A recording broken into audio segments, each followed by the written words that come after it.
क्या कोई पुत्र अपने पिता के प्रेम के लिए अपना भविष्य, अपना वंश और अपनी पहचान मिटा सकता है? यह कहानी एक ऐसी ही प्रतिज्ञा की है, एक ऐसे त्याग की जिसने इतिहास के सबसे बड़े महायुद्ध की नींव रख दी। गंगा की पवित्र लहरों से सिंचित कुरुओं की भूमि पर हस्तिनापुर का साम्राज्य एक ऐसे सूर्य की भांति चमक रहा था जिसकी किरणें आर्यावर्त के कोने कोने को आलोकित कर रही थी।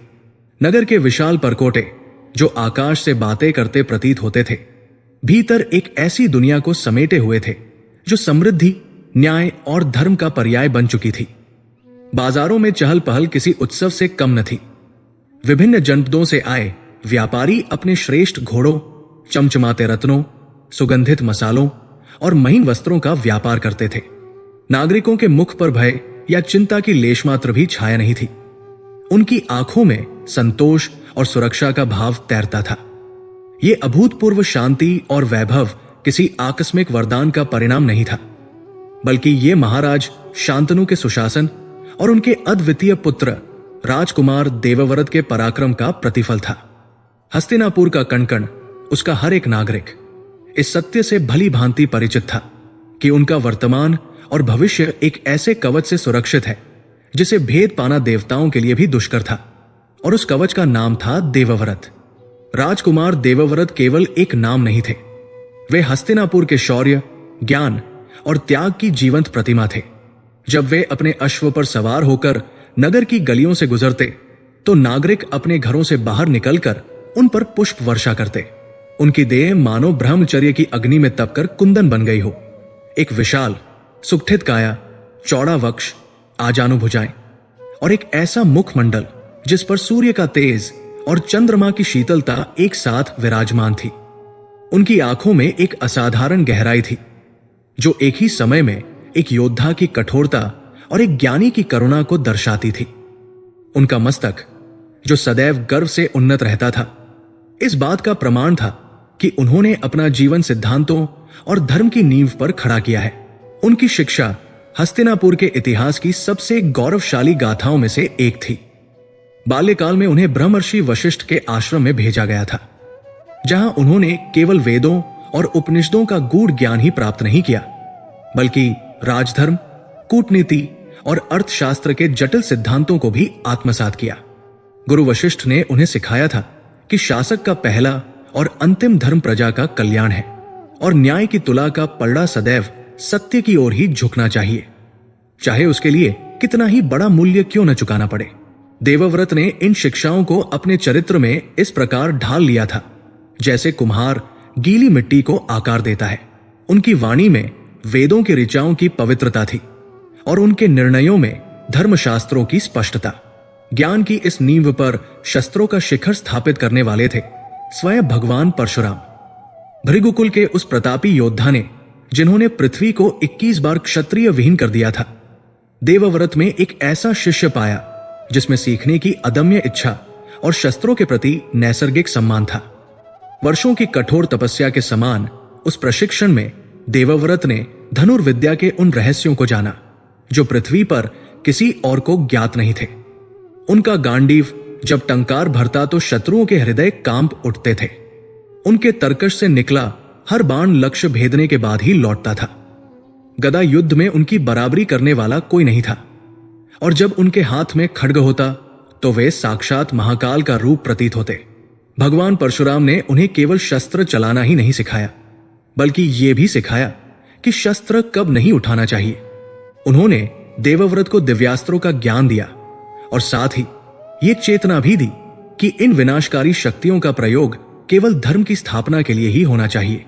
इस प्रकार वशिष्ठ के ज्ञान और परशुराम के शौर्य का संगम बनकर देवव्रत एक ऐसे महामानव बन चुके थे जो अजेय योद्धा भी थे और परम ज्ञानी भी। महाराज शांतनु के लिए देवव्रत केवल पुत्र नहीं, उनके जीवन का सबसे बड़ा गौरव थे। राजसभा में जब देवव्रत किसी जटिल राजनीतिक समस्या पर अपनी राय रखते तो बड़े बड़े अनुभवी मंत्री और सामंत भी उनके तर्क और दूरदर्शिता के आगे नतमस्तक हो जाते। जब वे सैन्य अभ्यास का निरीक्षण करते तो उनकी व्यूह रचना की समझ देखकर सेनापति भी चकित रह जाते।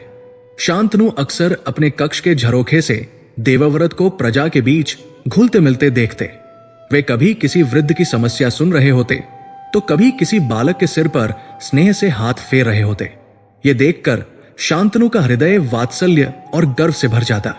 उन्हें विश्वास था कि उनके बाद हस्तिनापुर का सिंहासन एक ऐसे शासक को मिलेगा जो न केवल राज्य की सीमाओं को सुरक्षित रखेगा बल्कि उसकी प्रजा को पुत्रवत प्रेम भी करेगा।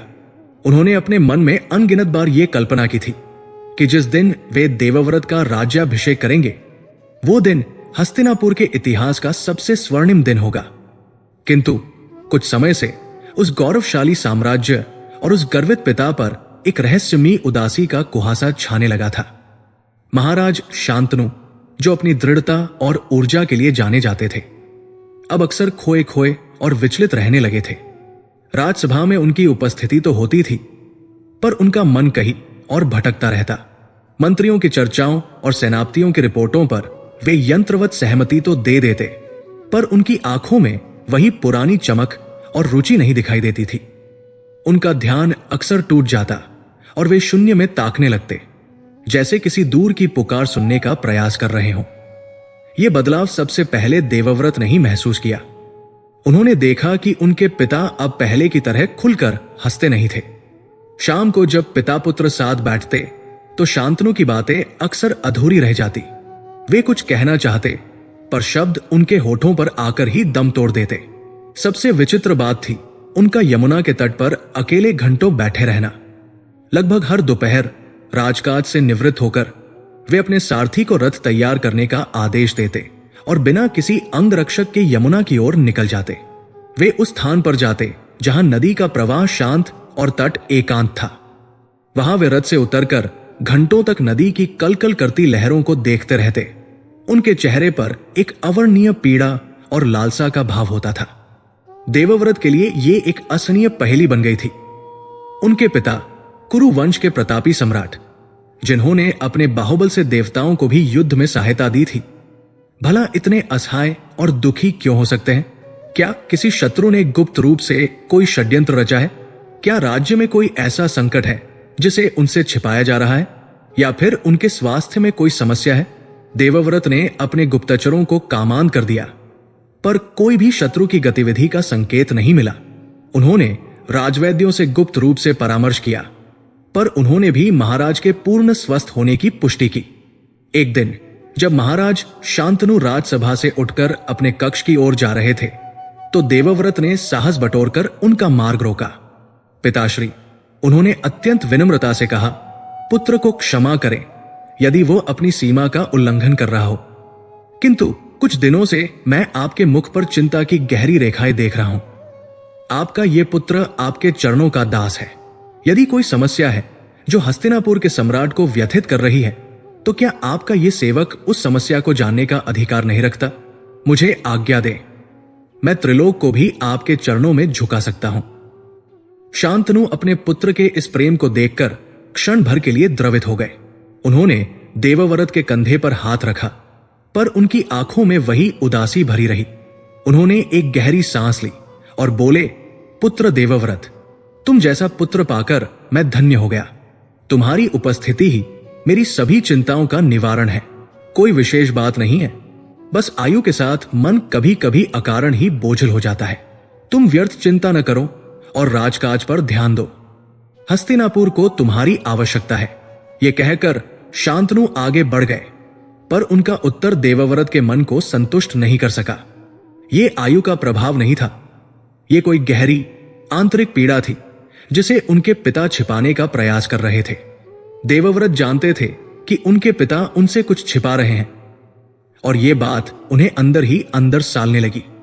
वे जिन्होंने परशुराम से ब्रह्मास्त्र का ज्ञान प्राप्त किया था, आज अपने ही पिता के मन की एक साधारण सी व्यथा को भेद नहीं पा रहे थे। यह पराजय उनके किसी भी युद्ध की पराजय से बड़ी थी। दिन बीतते गए पर स्थिति में कोई सुधार नहीं हुआ। शांतनु का यमुना तट पर जाना अब एक नित्य का क्रम बन चुका था। देवव्रत दूर से अपने पिता को देखते वे एक शिला पर बैठ जाते और उनकी आंखें नदी के उस पार टिकी रहती, जैसे किसी की प्रतीक्षा कर रही हों। कभी कभी देवव्रत को लगता कि उनके पिता के होठ कुछ बुदबुदा रहे हैं, जैसे वे किसी अदृश्य व्यक्ति से बातें कर रहे हों। ये दृश्य देवव्रत के हृदय में एक शूल की तरह चुभता। हस्तिनापुर का सबसे शक्तिशाली व्यक्ति, जिसका एक आदेश आर्यावर्त की दिशा बदल सकता था, आज इतना विवश और एकाकी क्यों है? देवव्रत ने कई बार पुनः प्रयास किया। उन्होंने अपनी माता गंगा का स्मरण किया, जिन्होंने उन्हें जन्म देकर नदी की धारा में विसर्जित कर दिया था और वर्षों बाद एक तेजस्वी युवा के रूप में उनके पिता को सौंपा था। काश आज उनकी माता यहां होती तो शायद वे अपने पति के मन की पीड़ा को समझ पाती। देवव्रत ने अपने पिता की सेवा में कोई कमी नहीं रखी। वे उनके भोजन का ध्यान रखते, उनके विश्राम के समय स्वयं द्वार पर पहरा देते, राजकाज का सारा भार अपने कंधों पर ले लिया ताकि महाराज को पूर्ण विश्राम मिल सके। पर कोई भी प्रयास शांतनु के चेहरे पर छाई उस उदासी की परत को हटा न सका। यह रहस्य देवव्रत के मन पर एक बोझ बनता जा रहा था। रात में जब सारा नगर सो जाता, वे अपने महल की छत पर खड़े होकर तारों को देखते और सोचते, ऐसी कौन सी शक्ति है जो उनके पिता के पौरुष को इस तरह भीतर ही भीतर खोखला कर रही है? ऐसी कौन सी इच्छा है जो एक सम्राट को एक सामान्य याचक की भांति विवश बना रही है? यह प्रश्न उनके मस्तिष्क में एक अंतहीन चक्र की तरह घूमने लगा।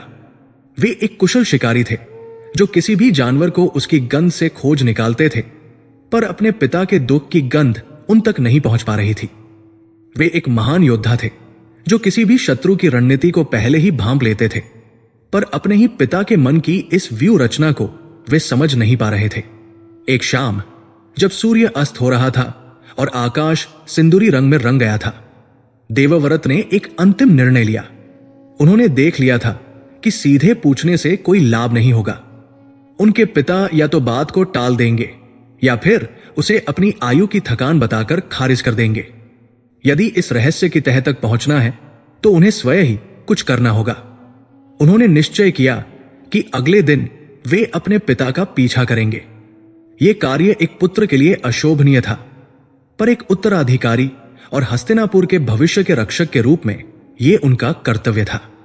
उन्हें यह जानना ही होगा कि यमुना के उस एकांत तट पर ऐसा क्या है जो उनके पिता को, हस्तिनापुर के सूर्य को, एक ग्रहण की भांति निगल रहा है। यह केवल एक पुत्र की चिंता नहीं थी, यह एक भावी सम्राट की जिम्मेदारी थी। क्योंकि यदि सम्राट का मन ही स्थिर नहीं है तो साम्राज्य की नींव भी डगमगा सकती है। उस रात देवव्रत को नींद नहीं आई। उनके मन में विचारों का तूफान उठा हुआ था। एक ओर पिता की आज्ञा का उल्लंघन करने का अपराध बोध था, तो दूसरी ओर उनके प्रति अपने कर्तव्य का प्रबल एहसास। अंततः कर्तव्य की भावना ने विजय प्राप्त की।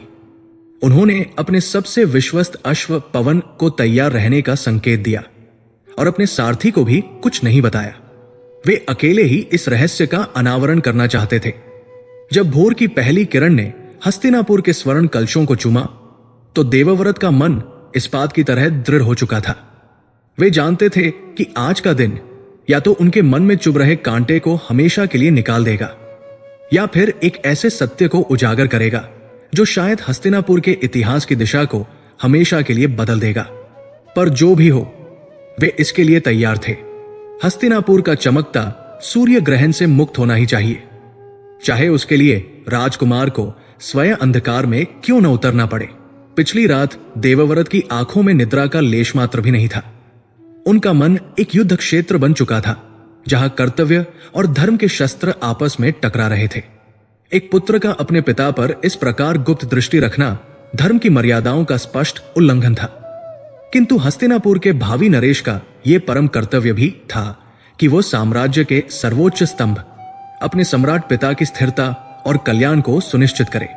अंततः राजधर्म की विजय हुई जब सूर्य की पहली किरणें प्राची के क्षितिज पर एक सुनहरी रेखा खींच रही थी। देवव्रत एक सामान्य सैनिक के वेश में अपने प्रिय अश्व पवन की पीठ पर सवार होकर महल के गुप्त द्वार से निकल चुके थे। उन्होंने अपने चेहरे को वस्त्र से ढक लिया था ताकि कोई उन्हें पहचान न सके, और अपने पिता के रथ से एक सम्मानजनक दूरी बनाए रखते हुए वे वृक्षों और टीलों की ओट में छिपकर उनका अनुसरण करने लगे। महाराज शांतनु का रथ उसी चिरपरिचित मार्ग पर बढ़ रहा था जो यमुना के तट की ओर जाता था। देवव्रत ने अपने अश्व की गति धीमी कर ली। उसकी हर एक मांसपेशी सचेत थी। उनकी आंखें बाज की तरह अपने लक्ष्य पर केंद्रित थी। जैसे जैसे रथ नगर की सीमाओं से दूर होता गया, आसपास का वातावरण बदलता गया। राजपथ की चौड़ी और सपाट भूमि अब एक संकरे और उबड़ खाबड़ मार्ग में परिवर्तित हो गई थी। हवा में राजसी इत्रों की सुगंध के स्थान पर गीली मिट्टी, जंगली फूलों और नदी के जल की सोंधी महक घुल गई थी। देवव्रत ने देखा कि उनके पिता के रथ की गति भी धीमी हो गई थी, जैसे वह इस वातावरण को अपनी आत्मा में सोख लेना चाहते हों। यहां कोई सम्राट नहीं था, कोई महाराज शांतनु नहीं थे। यहां केवल एक व्यक्ति था जो किसी अज्ञात आकर्षण की ओर खिंचा चला जा रहा था। अंततः रथ एक घने वटवृक्ष की छाया में आकर रुक गया। सारथी रथ के पास ही रुक गया और महाराज शांतनु अकेले ही पैदल नदी के किनारे की ओर बढ़ गए। देवव्रत ने तुरंत अपने अश्व को और भी घने झुरमुट में छिपा दिया और स्वयं भी चुपके से उस दिशा में आगे बढ़े जहां से नदी का तट स्पष्ट दिखाई दे। वे एक विशाल शिलाखंड की ओट में छिप गए। उनका हृदय तीव्र गति से धड़क रहा था। यहां से उनके पिता की पीठ तो दिख रही थी, पर वे उस दिशा को नहीं देख पा रहे थे जहां उनके पिता की दृष्टि टिकी थी। उन्होंने देखा उनके पिता एक शिला पर बैठ गए, ठीक उसी तरह जैसे वे हर दिन बैठते थे। उनका शरीर स्थिर था, पर उनकी उन्नत ग्रीवा और झुके हुए कंधे एक गहरे इंतजार और एक मूक वेदना की कहानी कह रहे थे। देवव्रत ने धैर्यपूर्वक प्रतीक्षा की। समय बीतता गया। सूर्य आकाश में ऊपर चढ़ आया था। पक्षियों का कलरव और लहरों की मंद ध्वनि के अतिरिक्त वहां पूर्ण शांति थी। और फिर देवव्रत ने उसे देखा। नदी के मध्य से एक छोटी सी नाव तट की ओर आ रही थी। उसे एक युवती चला रही थी, जिसके हाथ में पतवार ऐसे चल रही थी जैसे कोई वीणा वादक अपनी वीणा के तारों को छेड़ रहा हो। नाव जैसे जैसे निकट आई, उस युवती का रूप स्पष्ट होता गया और उसे देखते ही देवव्रत की सांसें क्षण भर के लिए रुक गई। वो कोई अप्सरा नहीं थी। उसके शरीर पर राजसी आभूषण या रेशमी वस्त्र नहीं थे। उसने मछुआरों के समुदाय की कन्याओं की तरह साधारण सूती वस्त्र पहने थे। उसके केशों में कोई रत्न जड़ित अलंकरण नहीं, बल्कि जंगली फूलों की एक साधारण वेणी थी। उसके पैरों में पाय नहीं थी और उसके हाथों में कंगन के स्थान पर शायद नाव चलाने से पड़े कुछ निशान थे। परंतु उसकी सादगी में एक ऐसा असाधारण सौंदर्य था जो इंद्र के दरबार की अप्सराओं को भी लज्जित कर दे। उसका वर्ण श्याम था, पर ऐसा स्निग्ध श्याम जैसे वर्षा के जल से धुली हुई पृथ्वी हो। उसकी बड़ी बड़ी कजरारी आंखें किसी हरिणी के समान चंचल थी और उसके होठों पर एक ऐसी नैसर्गिक मुस्कान थी जो देखने वाले के हृदय में सीधे उतर जाए। उसके पूरे अस्तित्व से एक अजीब सी सुगंध आ रही थी, मत्स्य की गंध, जो नदी के जल, कमल के फूलों और गीली मिट्टी की सुगंध से मिलकर एक ऐसा मादक प्रभाव उत्पन्न कर रही थी जिसे शब्दों में बयां नहीं किया जा सकता था। वो केवल एक युवती नहीं थी, वो स्वयं यमुना नदी का साकार रूप लग रही थी, गहरी, शांत, पवित्र और जीवनदायिनी। देवव्रत की दृष्टि अपने पिता पर गई। महाराज शांतनु उस युवती को अपलक निहार रहे थे। उनकी आंखों में न तो वासना थी, न अधिकार का भाव। उनकी आंखों में एक भक्त की श्रद्धा थी, एक प्यासे की तृष्णा थी और एक प्रेमी का असहाय समर्पण था। जब वो युवती नाव से उतरी और अपने पैरों को नदी के शीतल जल में डुबोया, तो महाराज के मुख पर एक ऐसी पीड़ा उभरी जिसे देखकर देवव्रत का हृदय कांप गया। ये एक सम्राट की पीड़ा नहीं थी, ये एक ऐसे पुरुष की पीड़ा थी जो अपने हृदय की इच्छा को व्यक्त करने में भी स्वयं को असमर्थ पा रहा था। देवव्रत को समझने में एक क्षण भी नहीं लगा। यह कोई राजनीतिक षड्यंत्र नहीं था, कोई असाध्य रोग नहीं था, कोई शत्रु का भय नहीं था। हस्तिनापुर के सम्राट का दुख प्रेम की इस मूक, अव्यक्त और संभवतः असंभव लगने वाली कहानी में छिपा था। देवव्रत को अपने पिता पर असीम करुणा उमड़ आई। वे जिन्होंने अपने जीवन का हर क्षण हस्तिनापुर के लिए समर्पित कर दिया, आज अपने स्वयं के हृदय के समक्ष इतने विवश थे। राजकुमार ने उसी क्षण, उसी शिलाखंड की ओट में एक दृढ़ संकल्प लिया। उनके पिता ने उन्हें जीवन दिया, शिक्षा दी और हस्तिनापुर का उत्तराधिकार दिया। अब उनकी बारी थी कि वे अपने पिता को वो वस्तु लाकर दें जो उनके जीवन की सबसे बड़ी खुशी थी। यदि उनके पिता के होठ इस प्रेम को स्वीकार करने में संकोच कर रहे हैं, तो उनका पुत्र उनके लिए यह प्रस्ताव लेकर जाएगा। यदि हस्तिनापुर के सम्राट का पद उन्हें एक साधारण मछुआरे की पुत्री के समक्ष याचक बनने से रोक रहा है, तो उनका पुत्र देवव्रत एक साधारण याचक बनकर उस कन्या का हाथ अपने पिता के लिए मांगेगा। उन्होंने निश्चय कर लिया कि वे इस अनुपम सौंदर्य की स्वामिनी को हस्तिनापुर की महारानी बनाकर ही दम लेंगे। ये उनके पिता के प्रति उनका ऋण था, और इस ऋण को चुकाने के लिए वे कोई भी मूल्य देने को तैयार थे। जब महाराज शांतनु भारी मन से वापस अपने रथ की ओर लौटे, देवव्रत तब तक वहीं छिपे रहे। उनके जाने के बाद वे बाहर निकले और उस युवती को दूर से देखा जो अब अपनी नाव पर बैठकर वापस जा रही थी। उन्होंने अपने एक गुप्तचर को, जो सदा उनकी छाया बनकर रहता था, संकेत दिया और उस युवती के बारे में सारी जानकारी एकत्र करने का आदेश दिया। शाम तक देवव्रत को सब कुछ पता चल चुका था। उस युवती का नाम सत्यवती था और वो निषादराज यानी मछुआरों के राजा दशराज की पुत्री थी। दशराज अपने समुदाय का एक अत्यंत प्रभावशाली और चतुर व्यक्ति माना जाता था। अगले ही दिन देवव्रत ने हस्तिनापुर के युवराज का भव्य रथ तैयार करवाया। उन्होंने अपने राजसी वस्त्र धारण किए, अपने मस्तक पर युवराज का मुकुट सजाया और अपने साथ मूल्यवान उपहारों, रत्नों, स्वर्ण मुद्राओं और रेशमी वस्त्रों से भरे कई पेटियां ली। उनका इरादा स्पष्ट था। वे दशराज को इतना धन और सम्मान देंगे कि वो अपनी पुत्री का विवाह हस्तिनापुर के सम्राट से करने के लिए एक क्षण भी संकोच न करे। उनका रथ जब निषादों की बस्ती की ओर बढ़ा तो उसे देखने के लिए लोगों की भीड़ उमड़ पड़ी। साधारण मछुआरे जो अपनी नावों और जालों की दुनिया में रहते थे, हस्तिनापुर के युवराज को अपने बीच देखकर आश्चर्यचकित और भयभीत थे। उनकी झोपड़ियां छोटी थी, गलियां संकरी थी और हवा में मछली सुखाने की तीव्र गंध व्याप्त थी, जो हस्तिनापुर के महलों की सुगंधित वायु से बिल्कुल भिन्न थी। देवव्रत का रथ दशराज के आवास के सामने आकर रुका, जो बस्ती की अन्य झोपड़ियों से थोड़ा बड़ा और सुव्यवस्थित था। दशराज को जैसे ही सूचना मिली, वो दौड़ता हुआ बाहर आया। हस्तिनापुर के युवराज को अपने द्वार पर खड़ा देखकर वो अवाक रह गया। उसने झुककर देवव्रत को प्रणाम किया और उन्हें अंदर आने का आग्रह किया। देवव्रत ने विनम्रता से उसका अभिवादन स्वीकार किया और उसके पीछे पीछे उसके घर में प्रवेश किया। घर के अंदर का वातावरण सादा था, पर उसमें एक व्यवस्था और स्वाभिमान की झलक थी। दीवारों पर बड़े बड़े जाल और भालों जैसे शिकार के हथियार टंगे थे। देवव्रत एक साधारण से आसन पर बैठ गए, जिसे दशराज ने उनके लिए बिछाया था। कुछ क्षणों की औपचारिक चुप्पी के बाद देवव्रत ने सीधे विषय पर आना उचित समझा। उन्होंने अत्यंत शांत और गंभीर स्वर में कहा, हे निषादराज, मैं हस्तिनापुर का युवराज देवव्रत आज आपके पास एक प्रार्थी बनकर आया हूं। दशराज की आंखों में आश्चर्य और गहरा गया। युवराज, आप ऐसा कहकर मुझे पाप का भागी न बनाएं। आप हस्तिनापुर के सूर्य हैं और हम इस धरती के साधारण जीव। आप आज्ञा दें। मेरा यह सिर भी आपके चरणों में प्रस्तुत है। देवव्रत ने दशराज की आंखों में झांका और बोले, मैं यहां अपने लिए कुछ मांगने नहीं आया हूं।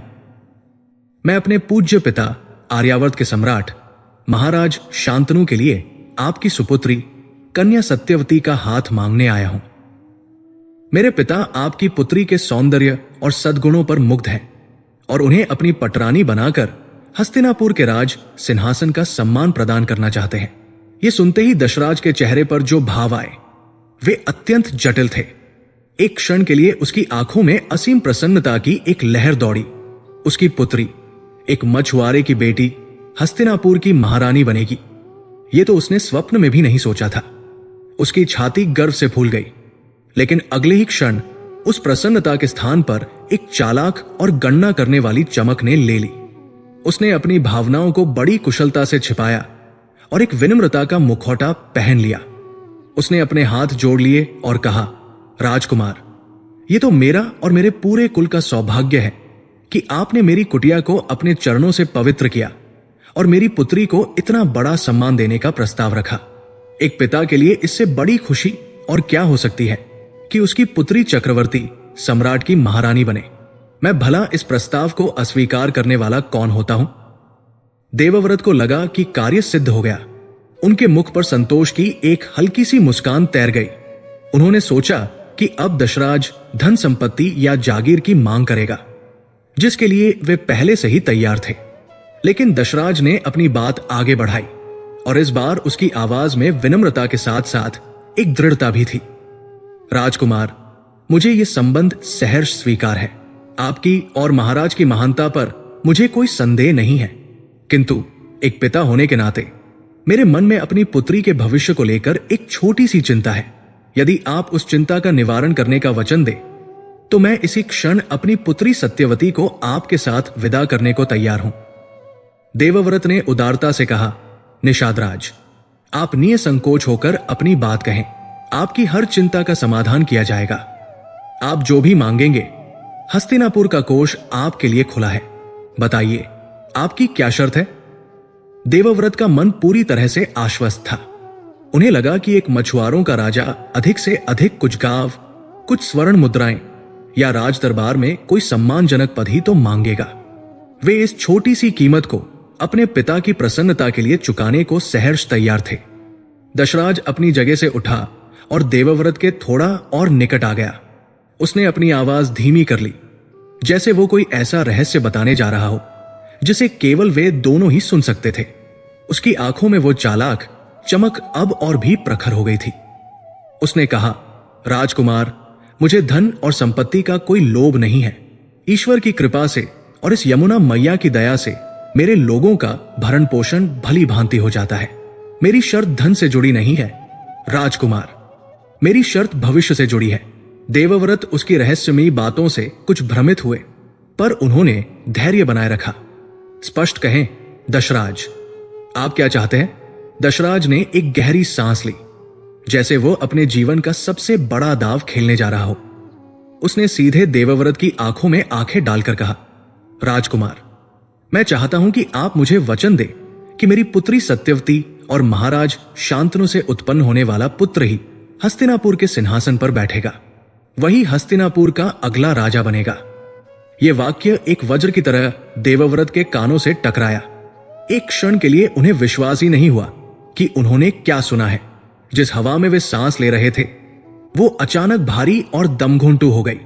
कमरे की दीवारें उन पर आती हुई महसूस हुई।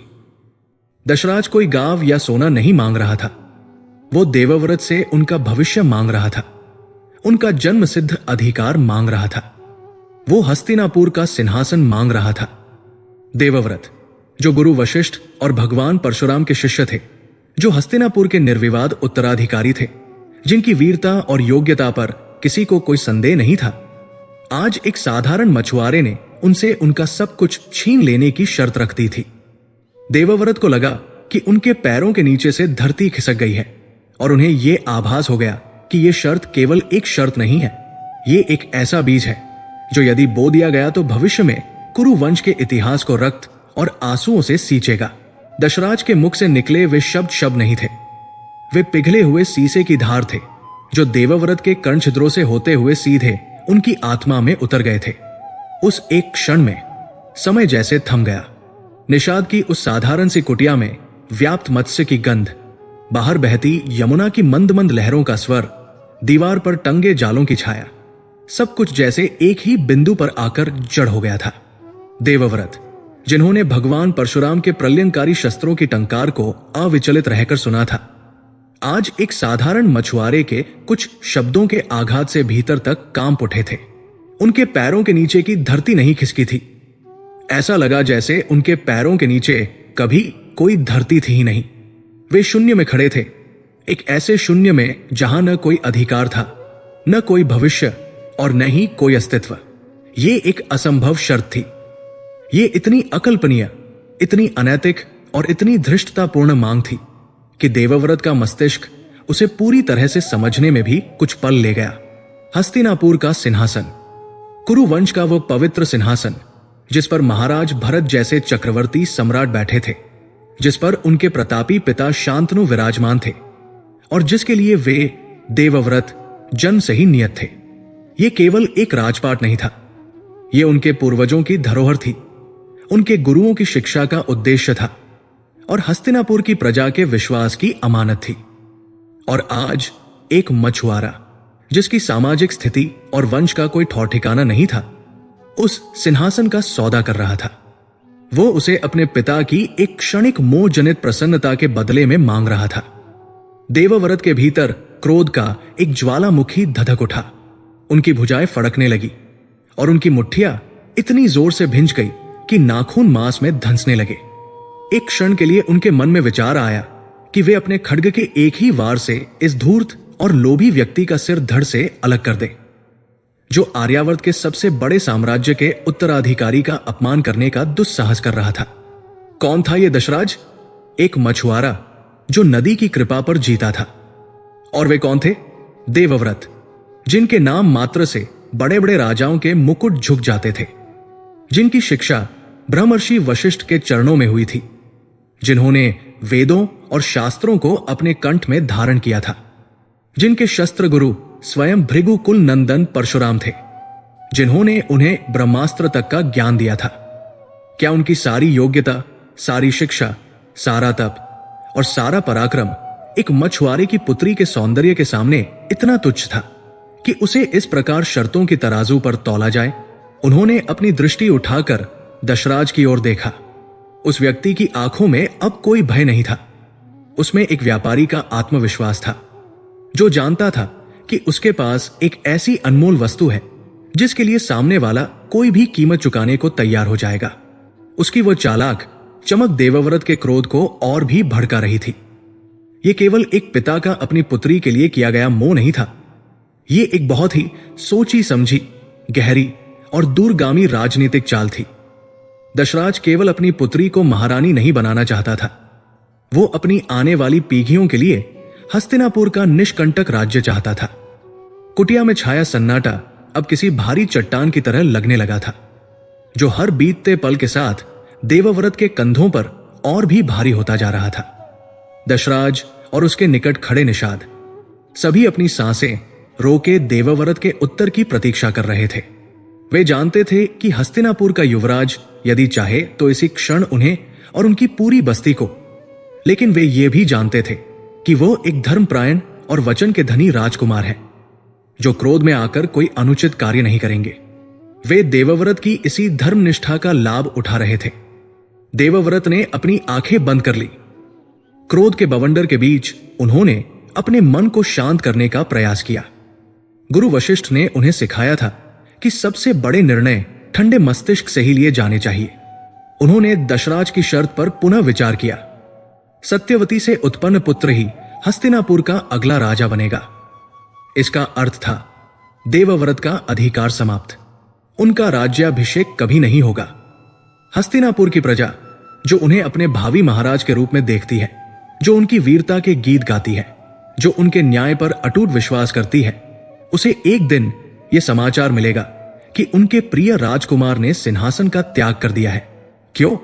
क्योंकि उनके सम्राट पिता एक स्त्री के प्रेम में इतने व्याकुल हो गए थे। प्रजा क्या सोचेगी? क्या वे महाराज शांतनु का सम्मान कर पाएगी? क्या वे सत्यवती को अपनी महारानी के रूप में स्वीकार कर पाएगी?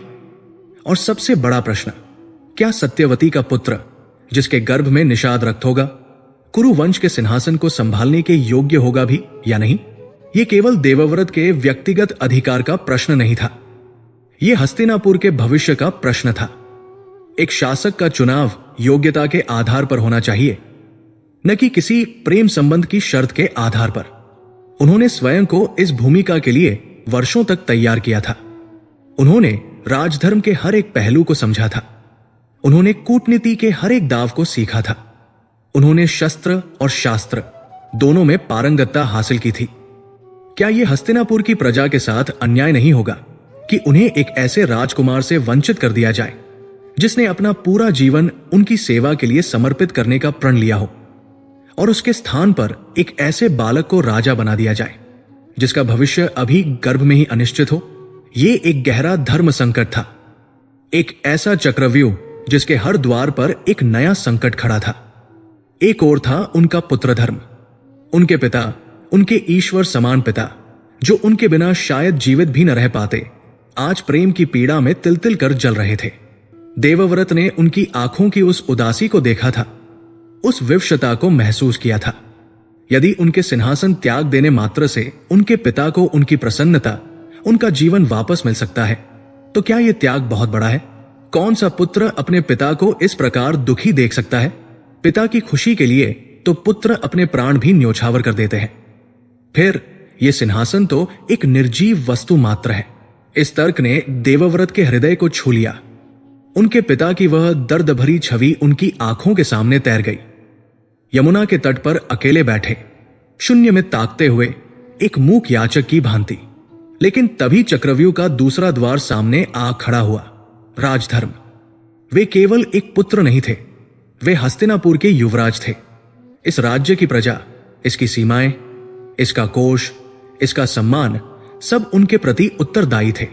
उनका कर्तव्य केवल अपने पिता को प्रसन्न करना नहीं था, बल्कि अपनी प्रजा के भविष्य को सुरक्षित करना भी था। क्या एक पिता के प्रति अपने व्यक्तिगत प्रेम को राजधर्म से ऊपर रखना उचित है? क्या अपनी भावनाओं के आवेग में आकर पूरे साम्राज्य के भविष्य के साथ समझौता कर लेना एक योग्य शासक का लक्षण है? यदि सत्यवती का पुत्र अयोग्य निकला, यदि वो क्रूर या विलासी हुआ, तो क्या हस्तिनापुर की प्रजा उन्हें कभी क्षमा कर पाएगी? इतिहास उन्हें किस नाम से याद रखेगा? एक पितृभक्त पुत्र के रूप में या एक कर्तव्य विमुख राजकुमार के रूप में? विचारों का यह द्वंद्व उनके मस्तिष्क में एक प्रलयंकारी युद्ध की तरह चल रहा था। दशराज की शर्त अब केवल एक शर्त नहीं रही थी, वो नियति का एक कांटा बन गई थी जो दो मार्गों के बीच में पड़ा था, और देवव्रत को उनमें से एक को चुनना ही था। एक मार्ग त्याग का था, जो उनके पिता को सुख देता पर शायद राज्य को संकट में डाल देता। दूसरा मार्ग अधिकार का था, जो राज्य को सुरक्षित रखता पर उनके पिता को दुख में धकेल देता। उन्होंने अपनी आंखें खोली। उनकी दृष्टि फिर से दशराज पर पड़ी, जो धैर्यपूर्वक खड़ा था। देवव्रत को उस व्यक्ति की चतुराई पर क्रोध के स्थान पर अब एक प्रकार का आश्चर्य हो रहा था।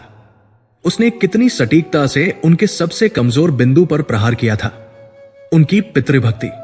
वो जानता था कि देवव्रत अपने लिए किसी से नहीं लड़ेंगे, पर अपने पिता के लिए वे किसी भी सीमा तक जा सकते हैं। देवव्रत ने एक गहरी सांस ली, जो उनके भीतर चल रहे तूफान को शांत करने का एक प्रयास था।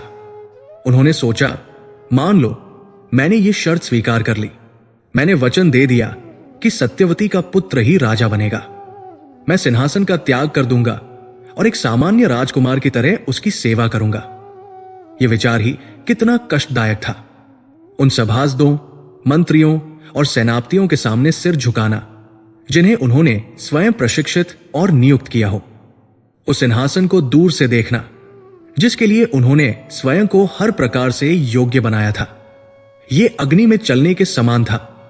किंतु उनके मन ने दूसरा तर्क दिया, यदि मैं ये कर सका तो मेरे पिता को उनका प्रेम मिल जाएगा, हस्तिनापुर को उसकी महारानी मिल जाएगी, राजमहल में फिर से खुशियों की किलकारियां गूंजेंगी, मेरे पिता फिर से वही ऊर्जावान और प्रतापी सम्राट बन जाएंगे जो वे हमेशा से थे। क्या इस एक सुख के लिए इतना दुख नहीं सहा जा सकता? वे लगभग निर्णय पर पहुंच ही चुके थे। पुत्र धर्म राजधर्म पर भारी पड़ रहा था। वे अपने पिता की खुशी के लिए अपना सर्वस्व त्यागने को तैयार हो रहे थे। वे दशराज को अपना उत्तर देने के लिए मुख खोलने ही वाले थे कि उनके मस्तिष्क में बिजली की तरह एक और विचार कौन था, एक ऐसा विचार जो दशराज की इस शर्त से भी अधिक भयावह और दूरगामी था। ठीक है, मैं वचन दे दूंगा, उन्होंने मन ही मन सोचा। मैं सिंहासन पर कभी नहीं बैठूंगा, पर मेरा क्या? मैं विवाह तो करूंगा, मेरे भी पुत्र होंगे, मेरे पुत्र जो कुरु वंश के रक्त होंगे, जो पराक्रमी और योग्य होंगे। जब वे देखेंगे कि उनके पिता के अधिकार को छीनकर किसी और को राजा बना दिया गया है, तो क्या वे शांत बैठेंगे? क्या उनके मन में विद्रोह की ज्वाला नहीं भड़केगी? क्या वे सत्यवती के पुत्र के विरुद्ध शस्त्र नहीं उठाएंगे? और यदि ऐसा हुआ तो हस्तिनापुर में गृह युद्ध छिड़ जाएगा, भाई भाई के रक्त का प्यासा हो जाएगा, कुरुवंश अपनी ही आग में जलकर भस्म हो जाएगा। यह एहसास उस वज्रपात से भी भयानक था जो कुछ देर पहले उन पर हुआ था। उन्हें समझ में आ गया कि दशराज की शर्त अधूरी है। यह शर्त वर्तमान की समस्या का समाधान तो कर देगी, पर भविष्य में एक ऐसे महाविनाश के बीज बो देगी जिसकी कल्पना भी नहीं की जा सकती। दशराज ने केवल सिंहासन मांगा था, पर उस सिंहासन को निष्कंटक बनाए रखने की कोई गारंटी नहीं दी थी। देवव्रत समझ गए कि यदि उन्हें अपने पिता की खुशी को स्थायी बनाना है और साथ ही हस्तिनापुर को भविष्य के गृह युद्ध से बचाना है, तो उन्हें केवल सिंहासन का ही त्याग नहीं करना होगा। उन्हें कुछ ऐसा त्यागना होगा जिसकी कल्पना किसी ने भी नहीं की होगी। उन्हें अपनी जड़ों को ही काट फेंकना होगा। इस एक एहसास ने देवव्रत के भीतर के सारे द्वंद्व को समाप्त कर दिया। उनका धर्म संकट अब एक दृढ़ निश्चय में बदल चुका था। उनका मार्ग अब पूरी तरह से स्पष्ट हो गया था। उनके चेहरे पर जो दुविधा और पीड़ा के भाव थे, वे लुप्त हो गए। उनके स्थान पर एक ऐसी अलौकिक शांति और एक ऐसी अविचल दृढ़ता ने ले ली, जिसे देखकर दशराज जैसा चतुर व्यक्ति भी सहम गया। देवव्रत की आंखों में अब न तो क्रोध था, न दुख। उनमें एक ऐसे योगी का वैराग्य था जो सांसारिक सुख दुख से ऊपर उठ चुका हो। उनका मस्तक और भी उन्नत हो गया। उनका पूरा व्यक्तित्व एक दिव्य आभा मंडल से घिर गया।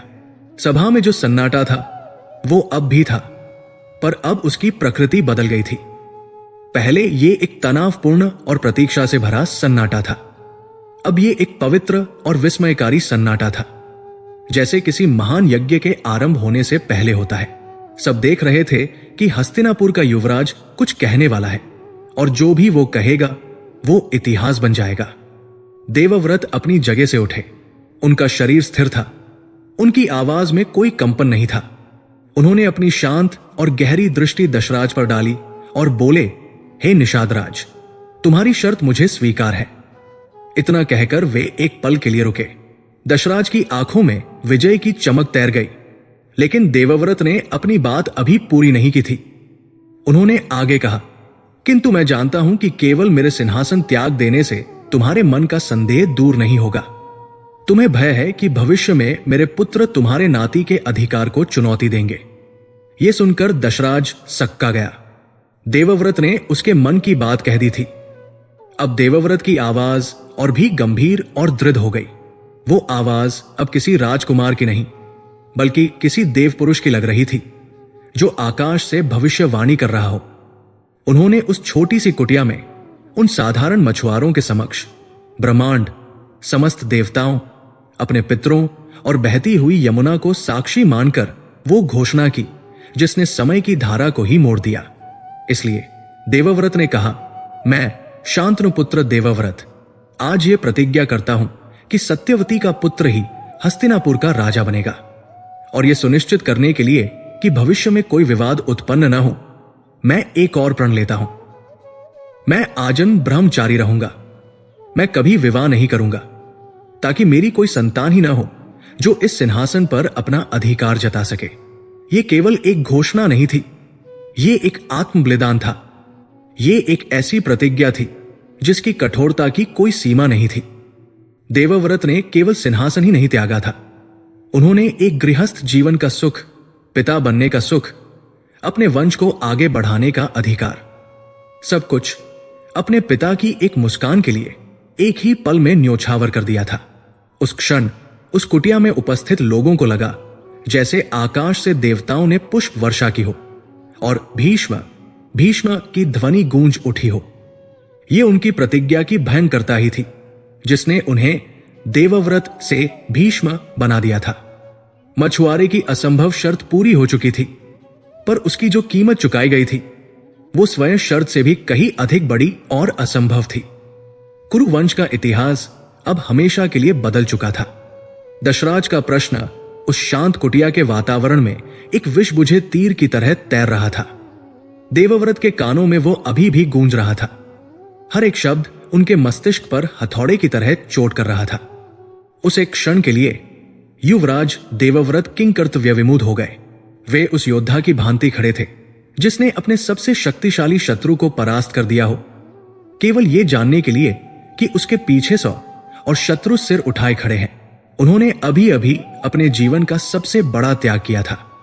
उन्होंने हस्तिनापुर के सिंहासन को, जो किसी भी क्षत्रिय का परम स्वप्न होता है, एक तिनके की भांति उठाकर अपने पिता के चरणों में अर्पित करने का निर्णय ले लिया था। उन्हें लगा था कि इस महान त्याग के बाद यह कथा यहीं समाप्त हो जाएगी। उन्हें लगा था कि दशराज कृतज्ञता से भर उठेगा, उनकी महानता के सामने नतमस्तक हो जाएगा और अपनी पुत्री को डोली में बिठाकर उनके साथ विदा कर देगा। किंतु वे भूल गए थे कि वे एक राजकुमार की तरह सोच रहे थे, एक क्षत्रिय की तरह जो वचन और सम्मान को सर्वोपरि मानता है। दशराज एक राजकुमार नहीं था, वह एक पिता था, एक चतुर रणनीतिकार था और एक ऐसा व्यक्ति था जो भविष्य को उतनी ही स्पष्टता से देख रहा था जितनी स्पष्टता से वो यमुना की धारा में तैरती मछलियों को देखता था। उसकी दृष्टि सम्मान और त्याग पर नहीं, बल्कि मानव स्वभाव की गहराइयों और सत्ता के क्रूर खेल पर टिकी थी। देवव्रत ने एक पल के लिए अपनी आंखें बंद की। क्रोध, अपमान और पीड़ा की जो लहरें कुछ देर पहले उनके मन में उठी थी, वे अब शांत हो चुकी थी। उनके स्थान पर एक गहरा और सर्द खालीपन था। उस खालीपन में उन्होंने अपने पिता के उदास चेहरे को याद किया। यह केवल एक स्मृति नहीं थी, यह एक जीवंत चित्र था जो उनकी आत्मा पर अंकित हो चुका था। उन्होंने महाराज शांतनु की उन सूनी आंखों को देखा जो यमुना की लहरों में कुछ खोजती रहती थी। उन्होंने उनके होठों के कोनों में जमी उस स्थायी पीड़ा को महसूस किया। उन्होंने राजसभा में उनकी उस खोई हुई उपस्थिति को याद किया, जहां वे शरीर से तो सिंहासन पर होते थे, पर उनकी आत्मा कहीं और भटकती रहती थी। उन्होंने अपने पिता के उन भारी कदमों की आहट सुनी जो हर शाम उन्हें एकांत की ओर ले जाते थे। यह केवल एक स्त्री के प्रति मोह नहीं था, देवव्रत ने महसूस किया। यह जीवन के उस पड़ाव पर एक व्यक्ति की संपूर्ण प्रसन्नता का प्रश्न था। उनके पिता ने अपना पूरा यवन हस्तिनापुर के लिए समर्पित कर दिया था। उन्होंने युद्ध लड़े, साम्राज्य का विस्तार किया, प्रजा को पुत्रवत पाला, और आज जब उनके जीवन की संध्या निकट आ रही थी तो नियति ने उनसे उनकी एकमात्र खुशी छीन ली थी। क्या एक पुत्र के रूप में यह उनका कर्तव्य नहीं था कि वे अपने पिता के जीवन में उस खुशी को वापस लाएं, चाहे उसकी कोई भी कीमत क्यों न चुकानी पड़े? सिंहासन क्या है? यह स्वर्ण और लकड़ी से बना एक निर्जीव आसन ही तो है। मान सम्मान क्या है? यह लोगों की जिह्वा पर कुछ क्षणों के लिए रहने वाला शब्द मात्र ही तो है। पर एक पिता की मुस्कान, वो तो साक्षात ईश्वर का आशीर्वाद है। इस एक विचार ने देवव्रत के भीतर की सारी दुविधा को भस्म कर दिया। उनका संकल्प वज्र की भांति दृढ़ हो गया। उनके लिए अपने पिता की खुशी से बढ़कर कुछ भी नहीं था, न ये सिंहासन, न ये साम्राज्य, और न ही उनका स्वयं का भविष्य। उन्होंने फैसला कर लिया। जो कांटा उनके पिता के हृदय में चुभ रहा था, उसे निकालने के लिए यदि उन्हें अपने हृदय में 100 कांटे चुभाने पड़े तो वे उसके लिए भी तैयार थे। उन्होंने अपनी आंखें खोली। इस बार उनकी आंखों में कोई पीड़ा या भ्रम नहीं था, उनमें एक शांत और अटल निश्चय का तेज था। उन्होंने अपनी दृष्टि सीधे दशराज की आंखों में डाली, एक ऐसी दृष्टि जो किसी भी व्यक्ति के हृदय को भेद सकती थी। उनका स्वर अब किसी दुखी याचक का नहीं, बल्कि एक घोषणा करने वाले देवदूत का था। वो इतना दृढ़ और गंभीर था कि उस कुटिया में उपस्थित सभी निषादों के शरीर में सिहरन दौड़ गई। हे दशराज, देवव्रत की आवाज गूंजी। मैं गंगापुत्र देवव्रत आज इस पवित्र यमुना के तट पर सूर्य, चंद्र, वायु, अग्नि, आकाश, पृथ्वी और समस्त दिशाओं को साक्षी मानकर अपने पितरों का स्मरण करते हुए यह घोषणा करता हूं कि मैं हस्तिनापुर के सिंहासन पर अपने जन्म सिद्ध अधिकार का स्वेच्छा से पूर्ण चेतना में त्याग करता हूं। उन्होंने एक क्षण का विराम लिया। उनके शब्द जैसे वातावरण में ही जम गए। मैं वचन देता हूं, उन्होंने अपनी बात आगे बढ़ाई, कि आज के बाद इस सिंहासन पर मेरा कोई अधिकार नहीं होगा। आपकी पुत्री सत्यवती और महाराज शांतनु से उत्पन्न होने वाला ज्येष्ठ पुत्र ही हस्तिनापुर का एकमात्र उत्तराधिकारी होगा और उसी का राज्याभिषेक किया जाएगा। यह सुनकर सभा में उपस्थित सभी लोग स्तब्ध रह गए। ऐसा त्याग, ऐसा बलिदान इतिहास में किसी ने न कभी ऐसा देखा था, न सुना था। एक युवराज जो सर्वगुण संपन्न था, जिसे प्रजा देवताओं की तरह पूजती थी, अपने पिता के प्रेम के लिए अपने भविष्य को इस प्रकार तिलांजलि दे रहा था। वहां उपस्थित मछुआरे जो सत्ता और सिंहासन के खेल से बहुत दूर थे, वे भी इस त्याग की महानता को महसूस कर पा रहे थे। उनकी आंखों में देवव्रत के लिए असीम सम्मान और विस्मय का भाव था। वे एक दूसरे को देख रहे थे फुसफुसा रहे थे, जैसे वे किसी मानवीय घटना के नहीं बल्कि किसी दैवीय चमत्कार के साक्षी बन रहे हों। उन्हें विश्वास नहीं हो रहा था कि जिस सिंहासन के लिए भाई भाई का रक्त बहा देते हैं, पुत्र पिता की हत्या कर देते हैं, उस सिंहासन को कोई इतनी सरलता से कैसे छोड़ सकता है। देवव्रत का कद उनकी आंखों में अब किसी राजकुमार का नहीं बल्कि किसी अवतारी पुरुष का हो गया था। लेकिन उस विस्मय और सम्मान के महासागर के बीच एक चट्टान अभी भी अविचलित खड़ी थी, और वो चट्टान थी दशराज। जहां अन्य सभी की आंखों में श्रद्धा थी, वही दशराज के चेहरे पर अभी भी संदेह और गणना की लकीरें थी। उसने देवव्रत के वचन को सुना, उनकी दृढ़ता को देखा, पर वो अभी भी संतुष्ट नहीं था। वो एक दूरदर्शी व्यक्ति था।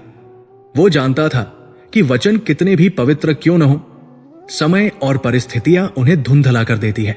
वो जानता था कि आज देवव्रत त्याग की भावना से भरे हुए हैं, पर कल जब वे अपना विवाह करेंगे, जब उनके पुत्र होंगे, तो क्या यह त्याग की भावना बनी रहेगी? क्या देवव्रत के क्षत्रिय पुत्र जब वे अपने पिता के साथ हुए अन्याय की कहानी सुनेंगे तो वे चुप बैठेंगे? क्या वे अपने ताऊ या चाचा के पुत्र की अधीनता स्वीकार कर लेंगे, ये जानते हुए कि सिंहासन पर पहला अधिकार उनके पिता का था? दशराज का मन भविष्य के उन युद्धों की कल्पना कर कांप उठा। वो अपनी पुत्री और अपने नाती के लिए एक सुरक्षित और निष्कंटक भविष्य चाहता था।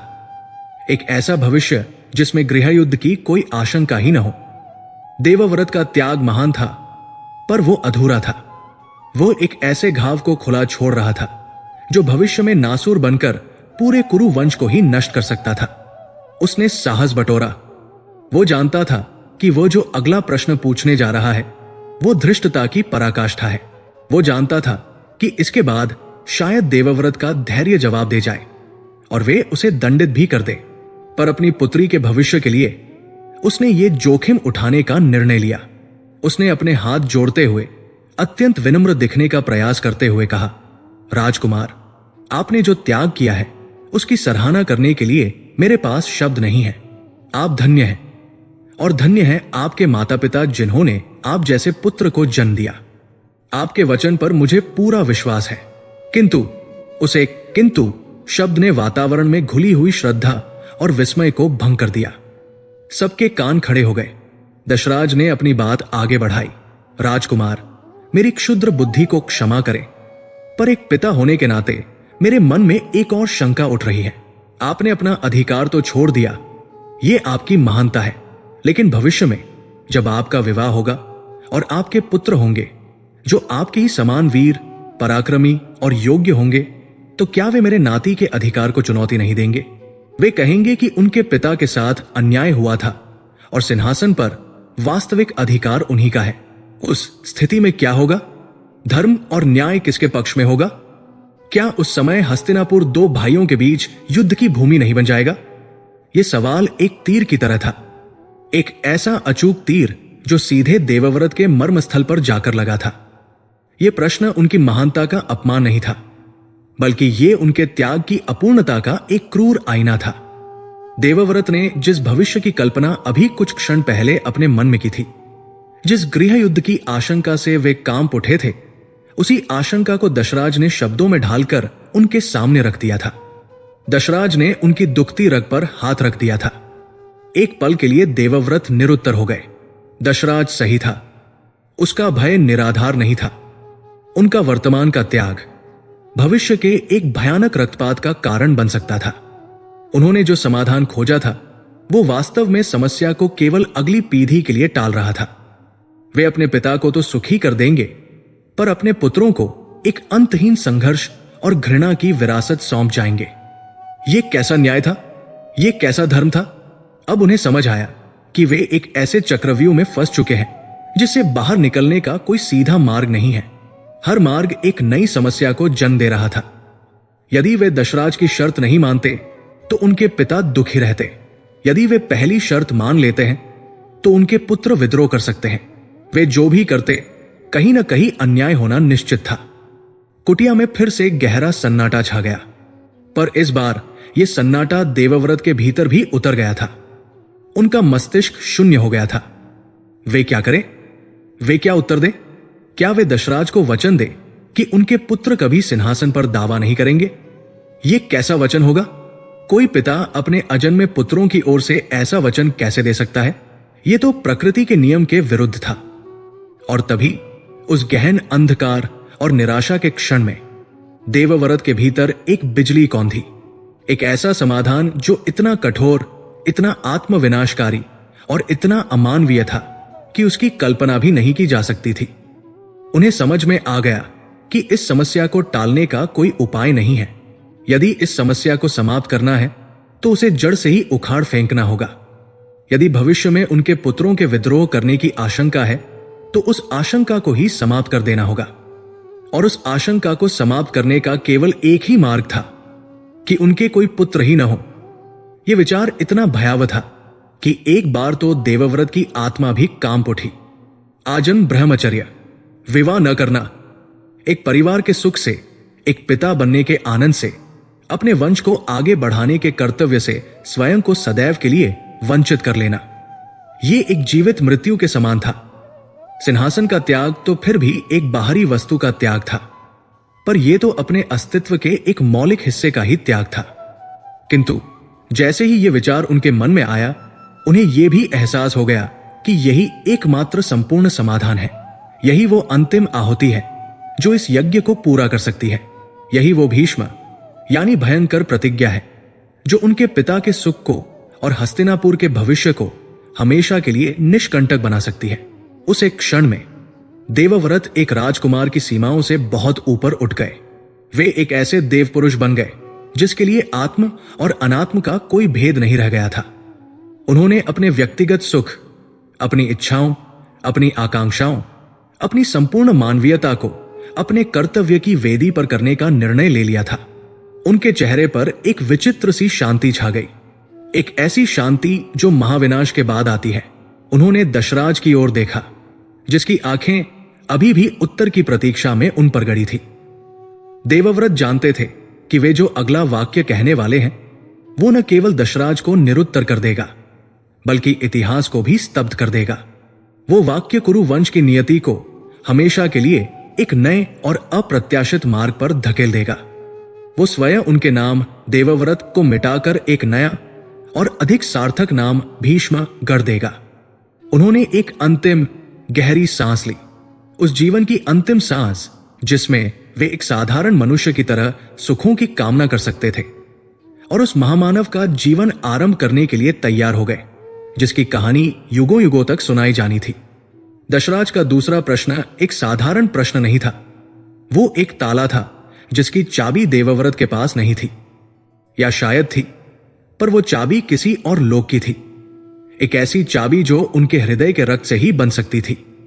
उस एक क्षण में देवव्रत ने भविष्य की उस भयावह झांकी को देख लिया था जिसे दशराज ने अपने शब्दों से चित्रित किया था।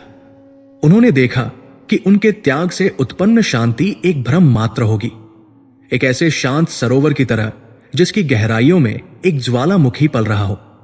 उन्होंने अपने अजन्मे पुत्रों को देखा जिनकी रगों में कुरुओं का शौर्य और गंगा की पवित्रता होगी। उन्होंने उन्हें अपने पराक्रम और योग्यता के चरम पर देखा, और फिर उन्होंने उन्हें उस सिंहासन की ओर हसरत भरी निगाहों से देखते हुए पाया जिस पर उनका नैसर्गिक अधिकार होना चाहिए था। उन्होंने देखा कि कैसे उनके पुत्रों के हृदय में असंतोष, अन्याय और घृणा के बीज अंकुरित हो रहे हैं, और फिर उन्होंने उस घृणा को गृह युद्ध की धधकती ज्वालाओं में बदलते देखा जिसमें हस्तिनापुर का वैभव, कुरु वंश का सम्मान और आर्यावर्त की शांति सब कुछ जलकर राख हो रहा था। यह दृश्य इतना जीवंत और इतना भयानक था कि देवव्रत की आत्मा कांप उठी। उन्हें समझ में आ गया कि दशराज की शंका व्यर्थ नहीं है। वह एक पिता के स्वार्थ से अधिक एक कटु सत्य को उजागर कर रहा था। सिंहासन का मोह ऐसा ही होता है, यह पीढ़ियों तक सुलगता रहता है और अवसर पाते ही पूरे वंश को अपनी चपेट में ले लेता है। उनका त्याग, जो उन्हें इतना महान लग रहा था, वास्तव में एक अधूरे यज्ञ के समान था जिसकी पूर्णाहुति अभी शेष थी। और वो पूर्णाहुति, वो अंतिम आहुति उनके स्वयं के भविष्य की, उनके वंश की, उनके अस्तित्व की संपूर्ण संभावनाओं की मांग कर रही थी। उस क्षण देवव्रत के भीतर का राजकुमार योद्धा, पुत्र, सब कुछ विलीन हो गया। वे एक ऐसे बिंदु पर पहुंच गए जहां से आगे सारे सांसारिक रिश्ते नाते और मोह बंधन अर्थहीन हो जाते हैं। उन्हें यह बोध हो गया कि इस समस्या की जड़ को पूरी तरह से खत्म करना होगा, उसे इस प्रकार निर्मूल करना होगा कि भविष्य में उसके अंकुरित होने की लेशमात्र भी संभावना शेष न रहे। उन्हें एक ऐसा संकल्प लेना होगा जो केवल वर्तमान को ही नहीं बल्कि आने वाले समस्त काल को संबोधित करे।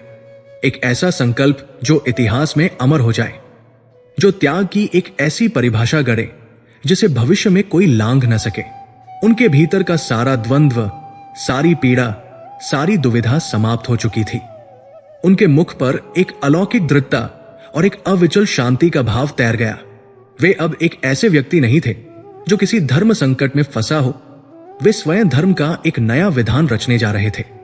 दशराज, जो बड़ी उत्सुकता से उनकी ओर देख रहा था, उनके चेहरे पर आए इस अकस्मात परिवर्तन को देखकर सहम गया। उसे लगा जैसे वो अब हस्तिनापुर के युवराज से नहीं बल्कि किसी दिव्य शक्ति से बात कर रहा है जिसकी आंखों का तेज सहन कर पाना भी असंभव था। देवव्रत धीरे धीरे अपनी जगह से उठे। उनका हर एक मूवमेंट इतना सधा हुआ और गरिमापूर्ण था जैसे कोई महान अनुष्ठान प्रारंभ हो रहा हो।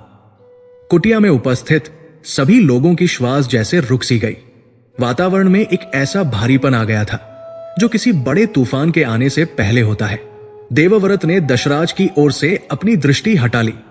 उन्होंने अपनी दृष्टि ऊपर की ओर उठाई जैसे वे उस कुटिया की छत के पार अनंत आकाश में देख रहे हों। उन्होंने अपनी दाहिनी भुजा उठाई सीधी आकाश की ओर।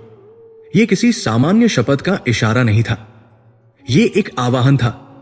ऐसा लगा जैसे उन्होंने अपनी भुजा उठाकर ब्रह्मांड को, ऊपर विचरते देवताओं को, नीचे बहती यमुना को और अपने भीतर उपस्थित अपनी मां गंगा को, सबको उस क्षण का साक्षी बनने के लिए आमंत्रित किया हो। उनकी उंगलियां सीधी और तनी हुई थी जैसे वे अपने संकल्प की दृढ़ता को मूर्त रूप दे रही हों। और फिर वे बोले। उनकी आवाज अब उनकी अपनी नहीं थी। उसमें बादलों की गरज थी, उसमें महासागर का गर्जन था, उसमें प्रलय का नाद था। वो इतनी शक्तिशाली और गूंजने वाली थी कि उस कुटिया की कच्ची दीवारें कांप उठीं और बाहर बैठे पक्षी भय से उड़ गए। सुनो, वो गरजते हुए स्वर में बोले, ये पृथ्वी, ये आकाश, ये जल, ये अग्नि और ये वायु सुने। देव, दानव, यक्ष, गंधर्व सभी सुने। मेरे पितर सुने। हे निषादराज, तुम और तुम्हारा ये समस्त कुल सुने। मैं, उन्होंने अपने वक्ष पर हाथ रखकर कहा, गंगा और शांतनु का पुत्र देवव्रत, जिसने सिंहासन पर अपने अधिकार का त्याग कर दिया है, आज उस त्याग को पूर्ण करने और कुरु वंश को भविष्य के हर विवाद से मुक्त करने हेतु एक और अंतिम प्रतिज्ञा लेता हूं। सारे ब्रह्मांड की चेतना जैसे उस एक बिंदु पर केंद्रित हो गई। मैं देवव्रत, उनकी आवाज अब और भी ऊंची और दृढ़ हो गई, आजन ब्रह्मचर्य का पालन करने की प्रतिज्ञा लेता हूं। यह वाक्य एक वज्रपात की तरह गिरा। आजन ब्रह्मचर्य। दशराज के कान सुन्न हो गए। वहां बैठे मछुआरों के मुंह आश्चर्य से खुले के खुले रह गए। ये क्या कह दिया युवराज ने? यह तो अकल्पनीय था, यह तो प्रकृति के विरुद्ध था। किंतु देवव्रत रुके नहीं। उन्होंने अपनी प्रतिज्ञा को और भी स्पष्ट और अकाट्य शब्दों में बांधा। मैं प्रतिज्ञा करता हूं कि मैं कभी विवाह नहीं करूंगा। इस जीवन में कोई भी स्त्री मेरी पत्नी नहीं बनेगी और न ही मेरी कोई संतान होगी जो इस धरती पर मेरे रक्त को आगे बढ़ाए। मेरा ये शरीर, मेरा ये जीवन आज से केवल हस्तिनापुर के सिंहासन की सेवा के लिए समर्पित है, उस सिंहासन पर बैठने के लिए नहीं। ये मेरी भीष्म प्रतिज्ञा है और जब तक मेरे शरीर में प्राण है मैं इससे विचलित नहीं होऊंगा। उनकी प्रतिज्ञा के अंतिम शब्द जैसे ही उनके मुख से निकले, एक अविश्वसनीय घटना घटी। उस छोटी सी कुटिया की छत जैसे पारदर्शी हो गई। आकाश में एक दिव्य प्रकाश फैल गया और देवतागण अपने अपने वाहनों पर सवार प्रकट हो गए। इंद्र, वरुण, कुबेर, यम, सभी दिक्पाल और अन्य देवता विस्मय से भरे हुए उस युवक को देख रहे थे जिसने त्याग की ऐसी पराकाष्ठा प्रस्तुत की थी जो देवलोक में भी दुर्लभ थी। उनकी प्रतिज्ञा इतनी भयंकर, इतनी कठोर थी कि उसे सुनकर देवता भी कांप उठे थे। उन्होंने कभी किसी मनुष्य को अपनी संपूर्ण मानवीय इच्छाओं और भविष्य को इस प्रकार निर्ममता से कुचलते हुए नहीं देखा था। स्वर्ग से अप्सराओं ने उन पर पुष्प वर्षा आरंभ कर दी। गंधर्वों ने उनके सम्मान में स्तुति गान प्रारंभ कर दिया और समस्त देवताओं के मुख से एक साथ एक ही शब्द, एक ही ध्वनि गूंज उठी, भीष्म भीष्म, हे भीष्म। ये उनकी प्रतिज्ञा की भयंकरता, भीषण का ही सम्मान था। ये उनके उस कठोर संकल्प के प्रति देवलोक की श्रद्धांजलि थी। उस दिन, उस क्षण देवव्रत का नाम लुप्त हो गया। उस कुटिया में जो व्यक्ति खड़ा था वो अब देवव्रत नहीं था, वो भीष्म था। एक ऐसा नाम जो भविष्य में त्याग, दृढ़ता और कर्तव्यपरायणता का पर्याय बनने वाला था। इस दिव्य दृश्य को देखकर दशराज और अन्य सभी निषाद भय और श्रद्धा से भूमि पर दंडवत लेट गए। दशराज का सारा अहंकार, सारी चतुराई, सारी गणनाएं चूर चूर हो चुकी थी।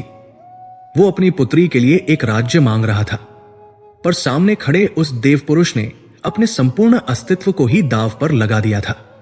उसे अपनी क्षुद्रता और अपने लोभ पर तीव्र ग्लानि का अनुभव हो रहा था। उसने एक हीरे से उसकी चमक छीनने का प्रयास किया था, पर उस हीरे ने स्वयं को सूर्य बनाकर उसकी आंखों को ही चौंधिया दिया था। उसकी अब कोई शर्त, कोई शंका शेष नहीं बची थी। ऐसे व्यक्ति के वचन पर संदेह करना साक्षात ईश्वर पर संदेह करने जैसा था।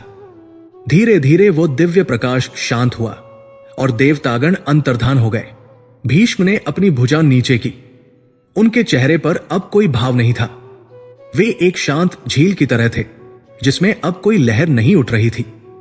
उन्होंने अपने पिता के प्रेम के लिए अपना सब कुछ, अपना राज्य, अपना वंश, अपना भविष्य, सब कुछ एक ही पल में दांव पर लगा दिया था। उन्होंने हस्तिनापुर के सिंहासन को एक ऐसा रक्षक दे दिया था जो स्वयं कभी उस पर बैठेगा नहीं, पर उसकी रक्षा के लिए किसी भी सीमा तक जा सकेगा। दशराज कांपते हुए उठा और भीष्म के चरणों में गिर पड़ा। उसकी आंखों से पश्चाताप के आंसू बह रहे थे।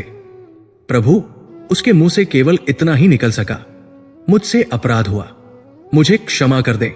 मेरी पुत्री धन्य हुई जिसे आप जैसे देव पुरुष का संरक्षण प्राप्त होगा। भीष्म ने उसे उठाया। उनकी आंखों में दशराज के लिए कोई क्रोध या घृणा नहीं थी। वे इन सब भावनाओं से बहुत ऊपर उठ चुके थे।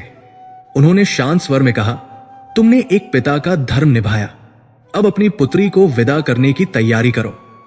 हस्तिनापुर की भावी महारानी उसकी प्रतीक्षा कर रही है। इसके बाद की सारी प्रक्रिया एक स्वप्न की तरह घटित हुई। सत्यवती को डोली में बिठाया गया। जब वो भीष्म के सामने से गुजरी तो उसने एक बार अपनी दृष्टि उठाकर उनकी ओर देखा। उसकी आंखों में भय, विस्मय और एक अव्यक्त कृतज्ञता का भाव था। वो उस व्यक्ति की महानता को शायद पूरी तरह समझ भी नहीं पा रही थी, पर वो ये जानती थी कि उसके सौभाग्य की नींव इस व्यक्ति के सर्वस्व बलिदान पर रखी गई है। वापसी की यात्रा मौन थी। रथ हस्तिनापुर की ओर बढ़ रहा था। एक ओर डोली में बैठी सत्यवती थी, जिसके मन में भविष्य की महारानी बनने के सुनहरे सपने थे। दूसरी ओर रथ पर सवार भीष्म थे, जिनका अपना कोई भविष्य अब शेष नहीं था। उनका वर्तमान और भविष्य सब कुछ अब हस्तिनापुर के सिंहासन से जुड़ चुका था, जिसके वे स्वामी नहीं, केवल सबसे बड़े सेवक थे। जैसे जैसे हस्तिनापुर के भव्य द्वार निकट आ रहे थे, भीष्म का मन एक अंतिम प्रश्न से घिर गया। एक ऐसा प्रश्न जिसका उत्तर केवल उनके पिता ही दे सकते थे। उन्होंने ये सब कुछ अपने पिता की प्रसन्नता के लिए किया था। उन्होंने उनके जीवन में प्रेम और सुख को वापस लाने के लिए अपना जीवन ही होम कर दिया था। महाराज शांतनु अपनी प्रियतमा सत्यवती को पाकर निश्चय ही प्रसन्न होंगे। वे आनंद से भर उठेंगे। पर जब उन्हें यह पता चलेगा कि इस सुख की कीमत उनके पुत्र के सर्वस्व त्याग से चुकाई गई है, जब उन्हें अपने पुत्र की इस भीष्म प्रतिज्ञा का ज्ञान होगा, तो उनकी क्या प्रतिक्रिया होगी? क्या उनका सुख उनके पुत्र के इस भयानक बलिदान के ज्ञान के बोझ तले दबकर एक असहनीय दुख और अपराध बोध में नहीं बदल जाएगा? क्या वे स्वयं को कभी क्षमा कर पाएंगे? भीष्म ने एक युद्ध तो जीत लिया था, पर शायद सबसे बड़ी भावनात्मक लड़ाई तो अब हस्तिनापुर के राजमहल में लड़ी जानी थी। हस्तिनापुर की ओर लौटता हुआ रथ मौन था, पर उसके भीतर भावनाओं का एक महासागर हिलोरे ले रहा था। सत्यवती अपनी डोली में बैठी भविष्य के सुखद सपनों में खोई हुई थी। वो अब एक साधारण मछुआरे की बेटी नहीं, बल्कि आर्यावर्त के सबसे शक्तिशाली साम्राज्य की होने वाली महारानी थी। उसका हृदय उत्साह और एक अनजाने भय से धड़क रहा था। रथ पर उसके ठीक पीछे बैठे भीष्म थे, एक ऐसा व्यक्ति जिसका न कोई भविष्य था, न कोई व्यक्तिगत सपना। वे एक जीवंत प्रतिमा की भांति स्थिर बैठे थे। उनकी आंखें सामने हस्तिनापुर के ध्वज पर टिकी थी, पर उनका मन उस तूफान को शांत करने का प्रयास कर रहा था जो उनकी आत्मा में उठ खड़ा हुआ था। उन्होंने अपना सब कुछ दांव पर लगा दिया था। अब केवल अंतिम परीक्षा शेष थी, अपने पिता का सामना करना। जैसे ही उनके रथ ने नगर में प्रवेश किया, नागरिकों में एक कौतूहल की लहर दौड़ गई। सबने देखा कि युवराज देवव्रत के साथ एक डोली है जिसमें कोई स्त्री है, पर वे समझ नहीं पा रहे थे कि ये कौन है और युवराज स्वयं इतने गंभीर और भावशून्य क्यों दिख रहे हैं। राजमहल के द्वार पर पहुंचते पहुंचते यह समाचार पूरे महल में फैल चुका था कि युवराज किसी स्त्री को लेकर आए हैं। दास दासिया, मंत्री और सैनिक सब अपनी जगहों पर उत्सुकता और आशंका से भर गए। भीष्म रथ से उतरे और उन्होंने स्वयं डोली का पर्दा हटाकर सत्यवती को नीचे उतरने में सहायता की। फिर वे बिना किसी की ओर देखे सत्यवती को साथ लेकर सीधे महाराज शांतनु के कक्ष की ओर बढ़ चले। जो भी उन्हें देखता श्रद्धा से सिर झुकाता, पर भीष्म की चाल और उनके चेहरे की दृढ़ता में कुछ ऐसा था जो अशुभ का संकेत दे रहा था। महाराज शांतनु अपने कक्ष में उसी तरह यमुना की दिशा में मुख किए हुए बैठे थे। उनका शरीर महल में था, पर मन अभी भी नदी के तट पर भटक रहा था। तभी द्वारपाल ने आकर सूचना दी, महाराज की जय हो। युवराज देवव्रत पधारे हैं और उनके साथ कोई देवी भी है। शांतनु ने चौंक कर मुड़कर देखा। द्वार पर उनके पुत्र देवव्रत खड़े थे और उनके पीछे वो खड़ी थी जो उनके सपनों की स्वामिनी थी, उनके दुख का कारण और उनके सुख की एकमात्र आशा, सत्यवती। सत्यवती को अपने सामने खड़ा देखकर शांतनु अपनी सुध बुध खो बैठे। उनकी आंखें आश्चर्य और आनंद से विस्फारित हो गई। उनके चेहरे पर महीनों से जमी उदासी की बर्फ पिघलने लगी और उसके नीचे से प्रसन्नता का झरना फूट पड़ा। वे अपने सिंहासन से ऐसे उठे जैसे कोई युवा हो और लगभग दौड़ते हुए सत्यवती के पास पहुंचे। सत्यवती, तुम यहां? उनके मुख से केवल यही निकल सका।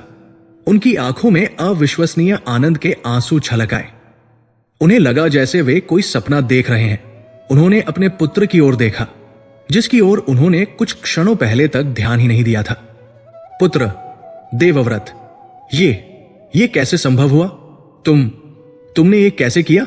शांतनु का हृदय अपने पुत्र के प्रति कृतज्ञता के सागर में डूब रहा था। उन्हें लगा कि उनके पुत्र ने उनके मन की बात जानकर उनके लिए संसार का सबसे बड़ा उपहार ला दिया है। वे आगे बढ़कर अपने पुत्र को गले लगाना चाहते थे, उस पर अपना सर्वस्व न्योछावर कर देना चाहते थे। उनका मन उस क्षण इतना प्रसन्न, इतना हल्का था जितना वर्षों से नहीं हुआ था। किंतु भीष्म अपने स्थान पर स्थिर खड़े रहे। उनके चेहरे पर प्रसन्नता का कोई चिन्ह नहीं था। उन्होंने अपने पिता के आनंद को एक शांत, गंभीर दृष्टि से देखा और कहा, पिताश्री, ये आपके ही पुण्य और प्रताप का फल है। निषाद राज दशराज अपनी पुत्री का विवाह आपसे करने के लिए सहर्ष तैयार हो गए हैं। धन्य हो पुत्र, तुमने मुझे मेरा जीवन लौटा दिया। शांतनु ने भाव विभोर होकर कहा, मैं आज ही दशराज को बुलवाकर उन्हें इतना धन और सम्मान दूंगा कि उनकी पीढ़ियां भी याद रखेंगी। तुमने मेरे लिए जो किया है उसका कोई मूल्य नहीं है। शांतनु का मन अभी भी सुख के उस शिखर पर था जहां से नीचे की गहरी खाई दिखाई नहीं देती। लेकिन भीष्म के अगले शब्दों ने उस शिखर को एक ही झटके में तोड़ दिया। पिताश्री, उन्होंने उसी शांत किंतु दृढ़ स्वर में कहा, इस संबंध के लिए एक मूल्य चुकाया गया है। दशराज ने अपनी पुत्री का हाथ देने से पहले 2 शर्तें रखी थी। शांतनु का उल्लास कुछ कम हुआ। उन्होंने पूछा, शर्तें? कैसी शर्तें? जो भी उन्होंने मांगा होगा वो उन्हें मिलेगा, तुम चिंता मत करो। भीष्म ने कहा, उनकी पहली शर्त यह थी कि महारानी सत्यवती से उत्पन्न आपका पुत्र ही हस्तिनापुर के सिंहासन का उत्तराधिकारी बनेगा। यह सुनते ही शांतनु को जैसे किसी ने दहकते अंगारे पर खड़ा कर दिया हो। उनका प्रफुल्लित चेहरा एकदम से उतर गया। क्या? ये असंभव है। हस्तिनापुर का सिंहासन तुम्हारा है पुत्र। ये तुम्हारा जन्म सिद्ध अधिकार है। तुम्हारे होते हुए कोई और इस पर कैसे बैठ सकता है? मैं इस शर्त को कभी स्वीकार नहीं करूंगा। मैं अपने क्षणिक सुख के लिए तुम्हारे साथ इतना बड़ा अन्याय नहीं कर सकता। शांतनु का प्रेम जागा, उनका पिता जागा, और उन्होंने इस प्रस्ताव को तत्काल अस्वीकार कर दिया। किंतु भीष्म अविचलित रहे। उन्होंने कहा, पिताश्री, मैंने आपकी ओर से यह शर्त स्वीकार कर ली है और समस्त देवताओं को साक्षी मानकर सिंहासन पर अपने अधिकार का त्याग करने की घोषणा भी कर दी है। नहीं, शांतनु चीख पड़े, तुमने ये क्या किया पुत्र? ये अधिकार मैंने तुम्हें नहीं दिया था। तुम्हें कोई अधिकार नहीं था कि तुम मेरे साथ पूछे बिना इतना बड़ा निर्णय लो। ये विवाह नहीं हो सकता। सत्यवती को सम्मान सहित वापस भेज दो। शांतनु का हृदय अपराध बोध और पीड़ा से फट पड़ा। उन्हें अपनी इच्छा, अपने प्रेम पर घोर ग्लानि होने लगी, जिसके कारण उनके पुत्र को इतना बड़ा त्याग करना पड़ा। वो सत्यवती की ओर से मुंह फेर कर वापस जाने ही वाले थे कि भीष्म की आवाज ने उन्हें रोक लिया। इस बार उनकी आवाज में एक ऐसी गहराई थी जो शांतनु के पैरों को जड़ कर देने के लिए पर्याप्त थी। पिताश्री, एक और शर्त थी। शांतनु ने कांपते हुए मुड़कर देखा। भीष्म ने अपनी दृष्टि अपने पिता की आंखों में डाली और कहा, दशराज को भय था कि भविष्य में मेरे पुत्र उनके नाती के अधिकार को चुनौती दे सकते हैं और हस्तिनापुर में गृह युद्ध हो सकता है। उनके इस भय को निर्मूल करने के लिए मैंने उनकी दूसरी शर्त भी स्वीकार कर ली है। शांतनु की सांसें रुक गई। कैसी दूसरी शर्त? भीष्म ने एक गहरा श्वास लिया, जैसे वे अपने जीवन के सबसे कठोर सत्य को वाणी दे रहे हों। मैंने प्रतिज्ञा की है कि मैं आजन्म ब्रह्मचर्य का पालन करूंगा। मैं कभी विवाह नहीं करूंगा और न ही मेरी कोई संतान होगी, ताकि भविष्य में सिंहासन के लिए कोई विवाद ही उत्पन्न न हो सके। यह अंतिम वाक्य एक ब्रह्मास्त्र की तरह था, जिसने शांतनु के संपूर्ण अस्तित्व को बेध कर रख दिया। उनके कानों में कुछ क्षणों के लिए एक भयानक सन्नाटा छा गया। उन्हें विश्वास नहीं हुआ कि उन्होंने क्या सुना है। आजन्म ब्रह्मचर्य। उनका पुत्र, उनका वीर, तेजस्वी, देवों के समान सुंदर पुत्र कभी विवाह नहीं करेगा। उसका वंश आगे नहीं बढ़ेगा। गंगा की वो पवित्र धारा जो देवव्रत के रूप में आगे बढ़ रही थी, वही रुक जाएगी। क्यों? क्योंकि वे, उसके पिता, एक स्त्री के प्रति अपने मोह पर नियंत्रण नहीं रख सके। शांतनु के पैरों में अब खड़े रहने की शक्ति नहीं रही। वे धड़ाम से भूमि पर बैठ गए। उनकी आंखों से जो अश्रुधारा बही, वो आनंद की नहीं, बल्कि आत्मग्लानि, पीड़ा और असहनीय दुख की थी। उन्हें अपनी वो प्रसन्नता जो कुछ क्षण पहले उन्हें आकाश में उड़ा रही थी, अब एक भयानक राक्षस की तरह लग रही थी, जिसने उनके पुत्र को ही निगल लिया था। सिंहासन का त्याग तो फिर भी एक राजसी त्याग था, पर ये तो आत्महन था। अपने भविष्य की, अपनी मानवीयता की क्रूर हत्या थी। हे ईश्वर, ये मैंने क्या कर दिया? वे बिलख बिलख कर रोने लगे। पुत्र, देवव्रत, मुझे क्षमा कर दो। मैंने अपने स्वार्थ में तुम्हारा जीवन ही नष्ट कर दिया। धिक्कार है मुझ पर, धिक्कार है मेरे इस प्रेम पर। मैं इस विवाह को स्वीकार नहीं करता। मैं इस सुख को स्वीकार नहीं करता जो मेरे पुत्र की चिता पर खड़ा किया गया हो। शांतनु का हृदय अपने पुत्र के प्रति कृतज्ञता और अपराध बोध के ऐसे मिश्रित भाव से भर गया कि उनका दम घुटने लगा। उन्हें गहरा आघात लगा था। उन्हें अपनी खुशी के लिए चुकाई गई कीमत देखकर ऐसा लग रहा था जैसे किसी ने उनके हृदय को निकालकर उनके ही हाथों में रख दिया हो। वे भूमि पर पड़े रो रहे थे और भीष्म उनके पास आकर चुपचाप खड़े हो गए। उन्होंने अपने पिता को उठाने का प्रयास किया।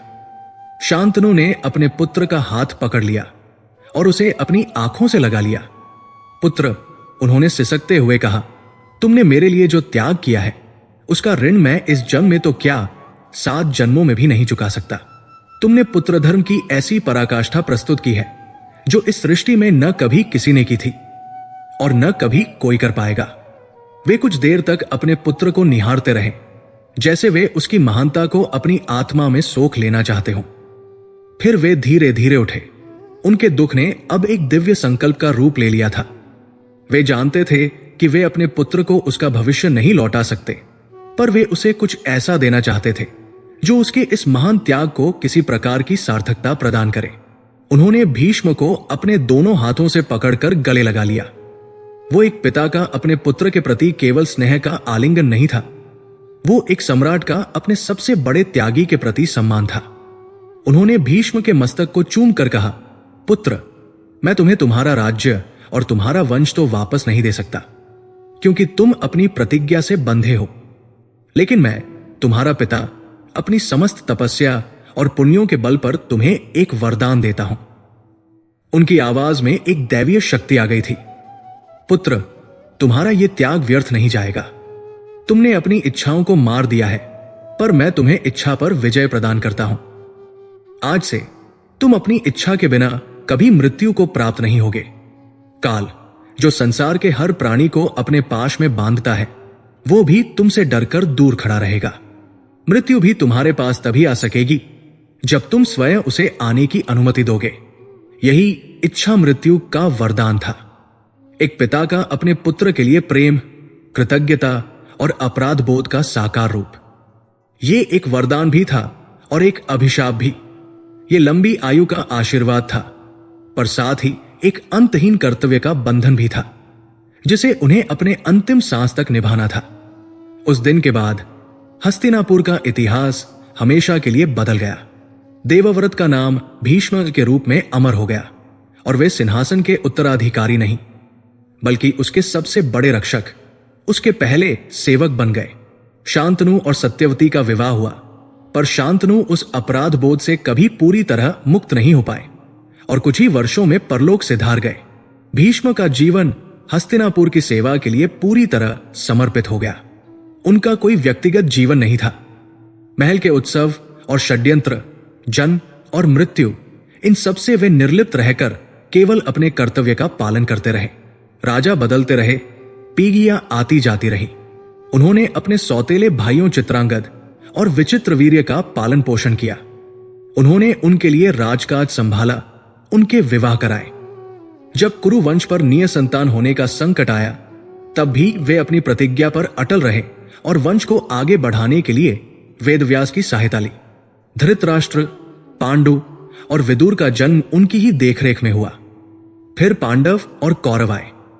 महल में बच्चों की कई पीढ़ियां उनके सामने खेलकर बड़ी हुई। वे सबके लिए युवराज से ताउश्री और फिर पितामह बन गए। समय ने उनके बालों को चांदी की तरह श्वेत कर दिया, पर उनकी भुजाओं का बल और उनकी प्रतिज्ञा की दृढ़ता कभी कम नहीं हुई।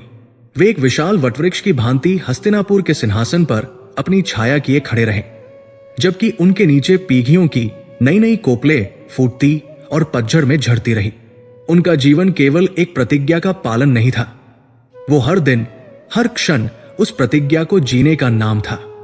उनकी कहानी केवल सिंहासन के त्याग की नहीं, बल्कि उस कर्तव्य के अंतहीन बोझ की भी है, जिसे उन्होंने अपने इच्छा मृत्यु के वरदान के कारण अपनी अंतिम सांस तक कुरुक्षेत्र के उस रक्तरंजित मैदान में शरशैया पर लेटकर भी निभाया।